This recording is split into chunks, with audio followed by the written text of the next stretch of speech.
Ассалаумағалейкум, қалдарыңыз қалай қадірменділер? Баршаңызға осындай керемет пәтер жұғысты болсын. Ал сіздер әумин деп қойыңыздар. Кезек сатылымдағы пәтерімізге келіп жеттік. Қазір таңда мен бірден үйдің ішінен бастап тұрмын. Осы видеоның соңына дейін көріңіздер. Сіздерді қазір толықтай таныса шығатын боламын. Енді бұл пәтер өзіме ұнап тұр. Шынымды айтсам, ақшам болған кезде бұл пәтерді алып қалатын едім. Қаланың орталығынан, қаланың кіндігі десек те болады, жүрегінен. Нақты адресіне келетін болсақ, Мұхтар Әуезов 43 адресінде бірінші қабаттан 3 бөлмелі пәтеріміз сатылымға шыққалы отыр. Бұл үйіміздің ішкі ауданы 73 шаршы метрді құрайды. Және де үйіміз толықтай жөндеу жұмыстарынан өткен. Пәтеріміз угловой емес, ортаңғы бөлікте орналасқан. Мінекей осы кіреберіспен кірдік. Прихожный шкафымыз орналасқан. Енді өздеріңіз де білесіздер, үй іздеген жандар, әр үйдің өзінің аурасы болады.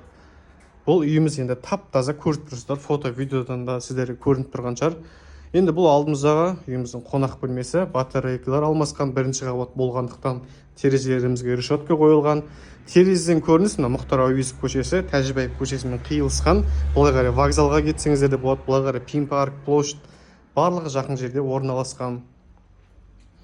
Бұл қонақ бөлменің арғы тұсында жатын бөлме орналасады бізде. План бойынша бұл жатын бөлменің көрінісі, өзінің шкафы бар. Жатын бөлменің арғы тұсында бір балконымыз бар. Екі встроенный шкафымыз қойылған. Артық заттарды қоюға арналған, бесебеттеріңізді қойсаңыздар болады балдарыңыздың. Енді үйдегі жиһаздарға біз араласпаймыз, барлығы келісім бойынша жиһаздар жағы. Осы кіреберіспен кірдік. Сол жағымызға бұрылатын болсақ, бұл үйіміздің үлкен жатын бөлмесі. Бұл бөлмені де зал деп ойлап қалдым, кейіңізде кең ауқымды. Бүйтіп жүретін болсақ, үйіміздің балконына орналасқан, үйіміздің холодильнигін үйдің иелері осы жерге қойған екен. Терезеден көрінісіміз міне осындай әдемі балкон, жап-жасыл ағаштар. Мына үй Тәжібаев есептелініп кетті. Бұл Әуезов. Бұдымда жалпы көп, бұл жақтардан көп сатылымға шыға бермейді. Шықса да қымбат бағада шығады. Өздеріңіз қазір ерінбей крышаны ашып, осы адрестегі үйді көрсеңіздер болады.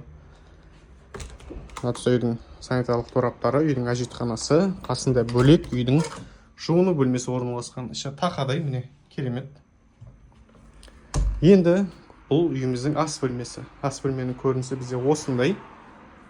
Шағын, компактный. Осы үйіміз сатылады оқырмандар. Сіздерге толықтай таныстырып шықтым деп ойлаймын, түсінікті тілде. Бағасы 19.800.000 теңге. Аз-маз саудасы болады. 2-3 миллион деп сауда болмайды, бірден айтайын сіздерге. Енді жүріңіздер үйдің сыртын көріп, сіздерге үйдің сыртын ауласын бір көрсетіп жіберейін. Ал достар, үйіміздің сыртсақ көрінісін сіздерге бір көрсетіп шығайын. Бұл үйіміздің салынған жылы 1979 жылғы панель материалынан соғылған. Алдымыздағы көрініс міне Мұхтар Әуезов көшесі, алдымыздағы светофор, вокзалға қарай шығуға болады, Сүлейменов көшесімен қиылысады. Ал мына көшеміз Тәжібаев көшемен қиылысады. Ары қарай енді түсінікті шығар өздеріңізге. Пимпарк орналасқан, Ақжан, площадь, ескі базар барлығы жақын жерде орналасқан. Керек жарақтың барлығы аяқ асты жерде, жақын жерде деген ғой. Барлығы әдем жерде орналасқан.